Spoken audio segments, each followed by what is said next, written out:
Qual é a utilização da capela? A capela é um instrumento de segurança.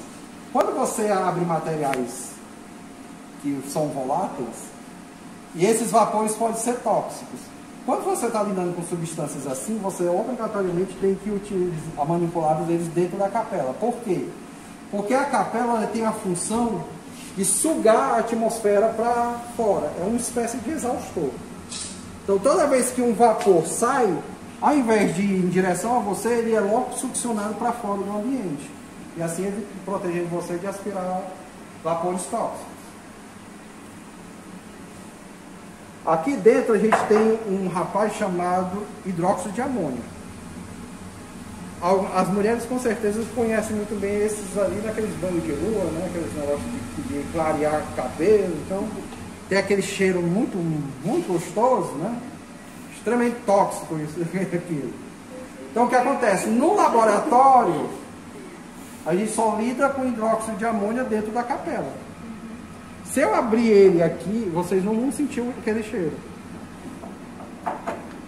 Ah, detalhe. Como ele é também uma substância corrosiva, ele não pode ser manipulado com as mãos nuas. Eu deveria estar com uma luva. Mas como não temos a luva, a gente improvisa.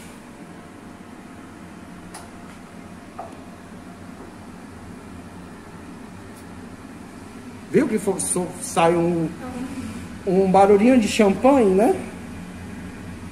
Eu te pergunto, estão sentindo o cheiro daqueles L'Oreal da vida?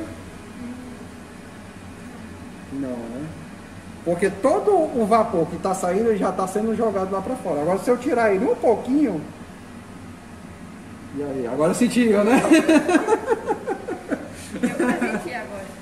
Então, por isso que materiais que têm essas propriedades de soltar vapores tóxicos têm que serem manipulados automaticamente dentro de capela, para proteção de quem está manipulando. Por fim, a gente tem um equipamento aqui, que é o nosso destilador de água. Qual é a importância dele? Lembra que no começo eu falei que para você fazer uma análise, você tem que começar com reagentes puros. Só que esses reagentes vão ser feitos soluções. E essa água também tem que ser pura. Porque imagine se eu fizer uma solução com a água da torneira. Ah, eu quero quantificar a quantidade de cloreto em uma amostra. Aí eu utilizo como água de solução a água da torneira repleta de cloreto. Quando você terminar a sua análise, o cloreto veio da amostra ou da água que você utilizou da torneira? Então, no laboratório, a gente sempre utiliza águas isentas de sais. Para você utilizar águas isentas de sais, automaticamente você tem que fazer um procedimento para purificar essa água. Um dos procedimentos básicos é a destilação. Lembra que lá ali eu mostrei um aparelho chamado destilador simples? Sim. Esse é nada mais, nada menos do que aquele aparelho, só que em escala semi-industrial. É um aparelho que vai captar a água da torneira, jogar aqui na caldeira. Essa caldeira tem uma resistência que vai aquecer a água. Ao aquecer, ela vira vapor e desce por essa tubulação. Quando ela desce por essa tubulação, ele vai trocar calor com outro fluxo de água. Não sei se eu consegui ser claro. Sim. Eu abri essa torneira, a água entrou, subiu, encheu a caldeira.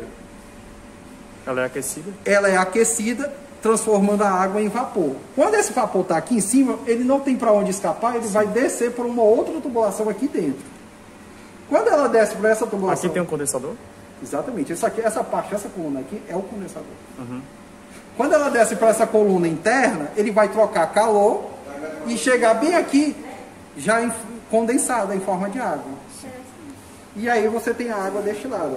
Quando você tem carro, você tem que abastecer o seu radiador com água. Sim. E qual é a água que você usa? Se você usar da torneira, o seu carro vai embora no instante. Porque aquele negócio, lembre-se que o motor sempre está em aquecimento. E a água da torneira tem cloreto. Cloreto em contato com metal aquecido, corrosão. Então você corrói todo o motor. Por isso que na hora de alimentar o seu radiador com a água, é obrigatório de colocar água destilada. Porque a água destilada ele remove o cloreto, automaticamente remove o indutor da corrosão. Por isso que ela é uma água... Aí, Gilvan, a água mais pura é a água destilada? Não. Existem processos mais sofisticados do que a destilação. Existe a destilação, existe a bidestilação. O que é a bidestilação, Gilvan? É você destilar a água, coletar aqui, pegar essa água, jogar para um segundo destilador e destilar de novo. Nossa. Essa aqui é muita pureza, né? E ainda assim, essa não é a mais pura. Existe. A mais pura é a de nível miliquê. É uma expressão miliquê, que é o quê? Ela utiliza osmose reversa. Que é uma água que passa por um processo de purificação e passa depois por uma membrana catiônica que vai, mesmo os usinhos que sobreviveram à destilação, vão retidos nessa resina e saem, aí sim, isentas de sais. Interessante. É tanto que essa aqui, você fizer uma análise de cloreto, por exemplo, numa água destilada, você vai ver que aqui tem 0,001 ppm de cloreto. Mesmo depois do procurando. Se bem que 0,01 ppm é quase nada. Só que quando você vai para uma água que é passada por osmose, a quantidade de cloreto que você pode ter é de 0,000000000 uns 60 ppm. Quer dizer, é um parte por trilhão. Quer dizer, é essa água, por exemplo, que é utilizada, por exemplo, para fármacos. Porque para você pensar, fármaco precisa de uma água tão pura assim. Imagine o seguinte, você produz um fármaco para combater uma doença. Só que se você utilizou uma água que não teve esse detalhe e tem um vírus dentro da água. Então você trata uma doença, mas contaminou uma pessoa com um vírus. Complicado. Por isso que aquele negócio, você usa uma água do grau miliquê, que é passada pela osmose reversa. Porque na osmose reversa, nem o vírus passa. Sim. Até o vírus fica retido na resina. E acho que com isso... Aí, por fim, os balões. Aqui a gente tem um exemplo dos balões de maior graduação, né? Balão de 1 litro, funil para filtragem. Isso aqui nas cozinhas os cozinheiros usam muito, né? Aqui a gente tem uma vidraria de porcelana, que é o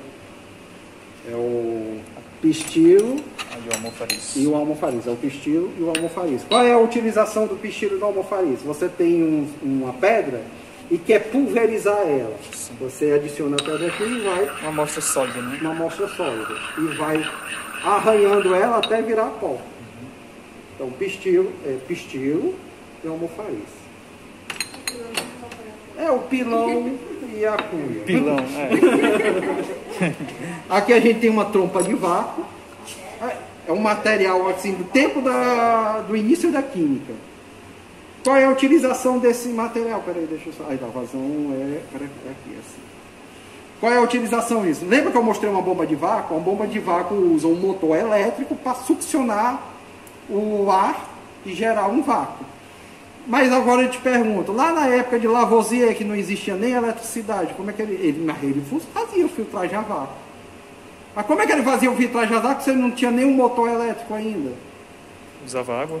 Ele usava água. Pegava essa trompa de vácuo, que esse trompa de vácuo tem a característica de que a água passa, mas não volta.